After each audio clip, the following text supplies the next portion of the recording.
What is up, YouTube? I do apologize for this going up so late. My wife was home sick, so that's why I'm not filming in my car really early in the morning. And I had a seminar that kind of went late. But we are doing the next 25 part 2 of skate slang, skateboarding slang terms and their definitions. So starting off with number 26, very easy, very simple, sacking. Sacking refers to hitting your nads off of anything. You can be on a rail, ledge, hubba, it does not matter. And that's all it is. Number 27 is DIY. Of course, this is for all different walks of life, but a DIY spot or park is someone built by skaters, for skaters, and they're always usually a ton of fun as long as they were made somewhat okay. Number 28 is razor tail. That refers to the tail of your board getting so wore down that it has become a sharp edge, and if it were to slam your ankle, it may actually cut you. If you skated for a long time, we've all been cut by razor tail. Number 29 is rail stall / primo. This makes the list even though it is a trick, but there is two different terms for it. The reason we call it rail stall is because on the edges of a surfboard, those are the rails of it. And when you buy newer surfboards and that, they may have like a metal lining or something that would be the rails. So that's why we call them rail stalls, which has become the slang of primo, or primo is the slang of, they intertwine with each other. Number 30 is a deck check. A deck check refers to when you're rolling off of an edge and you were to slap your deck down before popping your trick off. It is a really cool looking thing, even if it's just an ollie. I thoroughly enjoy watching them. Maybe I'll try to do one, but a lot of people seem that they're difficult. I've heard professional skaters say that they can't do them. But moving on, 32 is coping. Coping would be at the top of a quarter pipe, the metal railing running across so you could grind easier. So like pools wouldn't have coping, but a quarter pipe would. And it is just something put in for a skater's benefit. Instead of trying to grind against concrete or wood, you want metal coping. Number 33 is friendly fire. Friendly fire refers to when you are skating with a filmer and your board ejects and contacts the camera. This was made popular by Chase Gaber. He releasing a video of friendly fire showing one of his lenses just getting destroyed by Mike Moe and a couple other guys. Number 34 is Barracks Rules. Now, I don't know the new updated ones, but we're going to see if I can run through this perfectly. This is flat ground only, but that doesn't mean anything on the flat ground counts. That means no complies, no hand plants, no bonelesses, no grabs, no doing tricks to slide on the ground if your opponent popped his trick. Last letter gets 2 tries. Last letter gets 2 tries.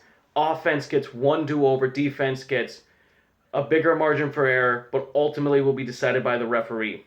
And the 2 newest rules is you have a challenge and no multo manual shiz. That's Barracks Rules.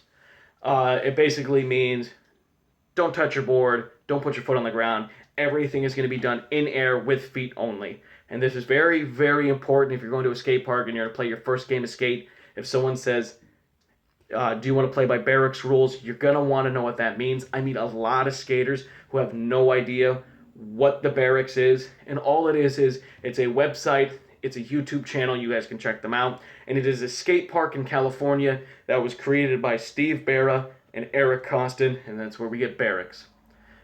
Let's move on. So the next one is I'm going to do a little rapid fire because they all have to do with each other.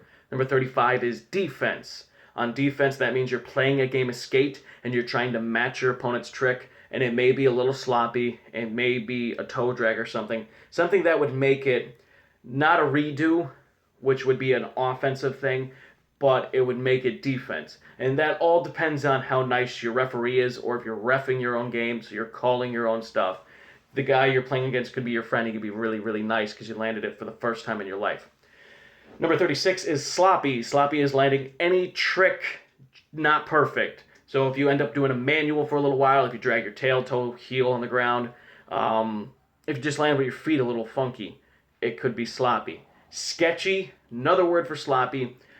Doing any trick, once again, not perfect, not proper. Moving on to another one, but this one is slightly different, a baker maker. Baker maker refers to landing something super sketchy, but you also drag your hands on the ground, you revert a bunch, you barely made it, but somehow it still ends up in your video part, and that's why we call it a Baker Maker. If you guys are curious about last terms that I was saying, a toe drag and a heel drag, that would be number 39, and it is simply as one of those parts of your foot drag the ground, making a trick sloppy. Sometimes, though, when you're landing a trick for the first time, dragging something may be the only reason you landed it. So sometimes toe drags and heel drags really work out in your favor. Number 40 is sticking it or stuck it. That just means that you were trying a trick for a while and you landed on the board, both feet, but fell, or it just didn't work out, that you didn't roll away. So you stuck it, but you didn't land it.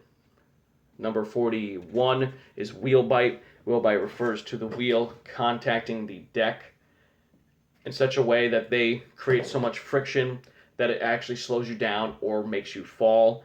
This is why skaters wax their wheel bite. I wax my wheel bite. It depends on how loose your trucks are, but even with tight trucks coming off a very high drop, you still might get wheel bite.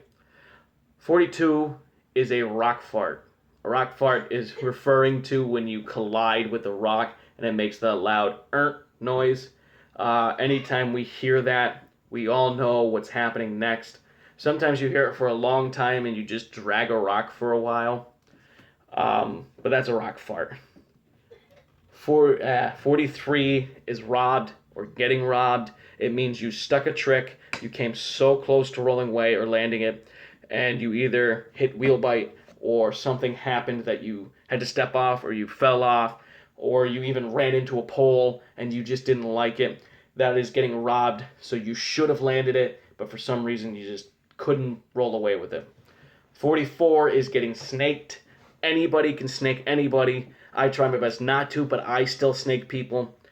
When you go to a skate park, you want to scan the park. You want to understand how the people are moving, what obstacles they're going on, and if you want to skate one that someone else is going, make sure you allow them to go first, or even if you're going to go first, ask them if you can go, because snaking is when you ride in front of someone, screwing up their trick.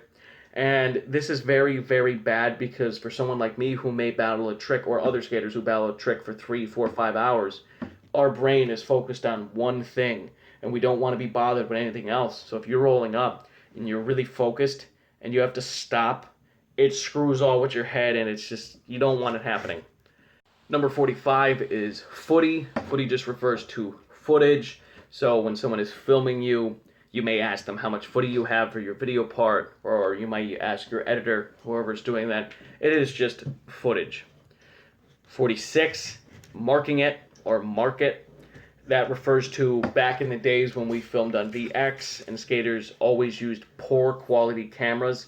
It was very tough for an editor to decipher between what trick was landed and what one was a bail, because the quality was very, very poor. So what people would do was they would put their hand over the camera, and you see this a lot even now in HD, which doesn't make much sense to do it, but you'd put your hand over the camera showing that this is the one he landed, this is the clip we need to keep. Number 47 is a booger blunt. A booger blunt is when you do a blunt slide, well, a nose blunt, and instead of being with your nose hanging over the edge, you are backed up more, sliding on. We see a lot of people do this. Some people now call it a power slide blunt, but that's fine. But if you were aiming to do a blunt or a nose blunt, it's a booger. 48, sticky. Sticky refers to ledges usually. You could call your grip tape sticky, or the pavement sticky. So when a new park is made, you hear this in California a lot, when new cement is poured, it has a little tackiness to it, so your wheels will stick a little better, but over time when it wears down, it becomes a very slippery park. So, or a ledge might need wax because it's sticky. 49, East or West Coast ground. This is referred to a lot by a lot of skaters. It also is a big debate. Usually West Coast ground is from very nice paved roads, very nice paved, cemented skate parks and that. And on the other hand, here in Pennsylvania, on the East Coast, Like all our skate parks just have some very rough asphalt. You don't get anything special. You don't get concrete poured just for a skate park. It's not what happens out here. Or the street spots, the roads are really rough, so you usually skate bigger wheels. So when it's referring to that, East Coast has the worst, roughest ground. West Coast has the smoothest, best ground. Number 50, gnarly. Gnarly actually is a term I use, even though a lot of people make fun of it. Gnarly shows how difficult the trick was. It's like so many different terms in one. But it basically refers to you complimenting someone on a trick being extremely difficult or extremely done great or beautiful or technical. So you would say to someone who, Dave Bashinsky, who kickflipped El Toro, you would say that was gnarly. And this has been branded in so many different ways. And gnarly is spelled with a G for any of the young skaters out there. But I hope you guys did enjoy this video.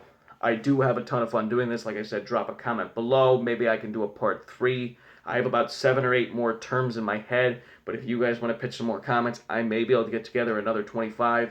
And as always, guys, have a great day.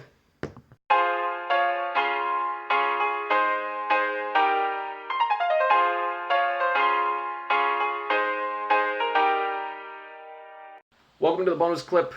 This is a bonus term, not a skate term, a surf term. For anybody out there who thinks tubular and sees it into these silly movies that they made back in the 90s, and that tubular is not a skate term. It refers to surfing when a wave has fully crested over and has become more cylindrical, so it's tubular.